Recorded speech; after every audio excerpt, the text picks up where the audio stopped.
বিসমিল্লাহির রহমানির রহিম। আসসালামু আলাইকুম রহমতুল্লাহি ওবরাকাতুহু। আলহামদুলিল্লাহ সুম্মা আলহামদুলিল্লাহ। প্রিয় সম্মানিত দিনী ভাই বোনেরা, এই মুহূর্তে যে যেখান থেকেই এমএল টিভি দেখছেন, আপনাদের সবাইকে আন্তরিক মোবারকবাদ এবং শুভেচ্ছা।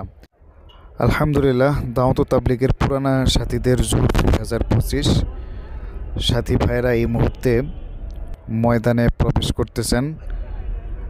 আজ 27 তারিখ, আগামীকাল 28 তারিখ, অর্থাৎ আগামীকাল ফজরের বয়ানের মধ্য দিয়ে 5 দিনের জোরের আনুষ্ঠানিকতা শুরু হবে ইনশাআল্লাহ। একদিন আগেই সাথী ভাইয়েরা ময়দানে প্রবেশ করতেছেন। ময়দান কানায় কানায় ভরে গেছে আলহামদুলিল্লাহ। দাওয়াত ও তাবলীগের আজিমুশান এই মেহনত কিয়ামত পর্যন্ত চলবে আলমী শুরার অধীনে।